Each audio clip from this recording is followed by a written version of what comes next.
Happy New Year guys sa inyong lahat. So last time guys, pinost natin tong ating Ford Everest na napanalunan natin sa auction.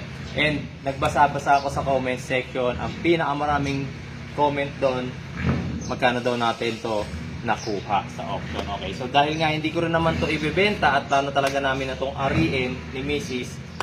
Sasabihin ko naman sa inyo yung presyo. Wala namang problema doon. Pero, bago ang lahat, sabihin ko muna sa inyo kung paano ko siya napanalunan sa auction tsaka kung paano yung proseso.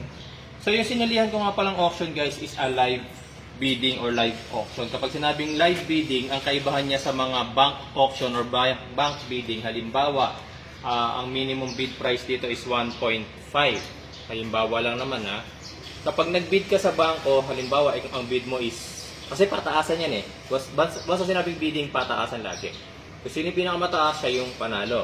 So kapag ka sa bank kayo nag-bid, halimbawa 1.5 yung lowest bid.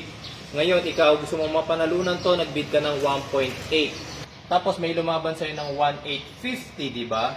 Kaso, siyempre hindi mo alam kung magkano yung bid niya. Hindi niya rin alam kung magkano yung bid mo. Si bank lang ang nakakaalam nun. So magugulat ka na lang na hindi pala ikaw yung nanalo sa auction kasi may tumalo dun sa 1.8 mo. Ang kaibahan dun sa sinalihan ko, since live auction siya, nakikita mo kung magkano yung current bid ng kalaban mo. Halimbawa, 1.5, nag-bid ka ng 1.6, may lumaban, nag-1.650 siya, makikita mo na 1.650 yun. So kung gusto mo siyang labanan, syempre, tataasan mo yung 1.650. Siya nga pala kapag mga ganyang bidding, may increment, may value increment yan. Yung bang hindi pwedeng 1,000 lang idagdag mo, hindi pwedeng 2,000 lang. Parang increment of 5,000, parang ganon. So kung 1,650 siya, kung mo siyang talunin, 1,655 ka, ganon. Okay? So pataasan. Yan. So regarding naman doon sa auction, nga pala guys, hindi siya yung tuloy-tuloy. So meron siyang time limit. Okay? So, nung auction to, ang time limit ng araw na yun is hanggang 4 PM only. Tapos, in every unit na ino-auction, parang may 30 seconds kayo para mag-final bid pa. Kung meron kang kalaban na ibang bidder dun sa unit na yon, bago maubos yung 30 seconds na yon, talagang tagisan kayo ng bid. Ngayon, pag naubos yung 30 seconds at ikaw yung pinakahuling-huling nag-bid, panalo ka. So, syempre, yun na ngayon tanong ninyo. Magkano ko na-bid or napanalunan itong 2023 Ford Everest na to. Ito nga pala guys is yung top of the line variant na 4x4 na. Okay? Huwag muna yung buong presyo. Last 3 digit muna tayo. Magkano yung last 3 digit nito, mami?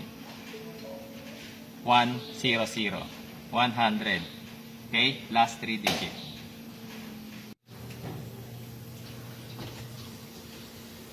Fourth digit guys, 7.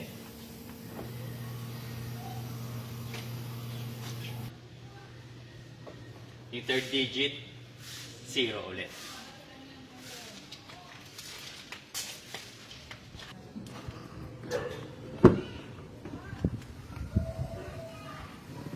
First digit muna tayo.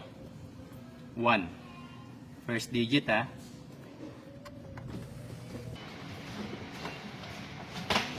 Baka magtaka nga pala kayo bakit may botal. Actually mga bossing, nung nag-bidding kasi ko dito, kagaya na sabi ko kanina, meron kasi siyang minimum bid price. So pataasan kayo. Pataasan. So halimbawa, nag-end up kayo ng 2 million.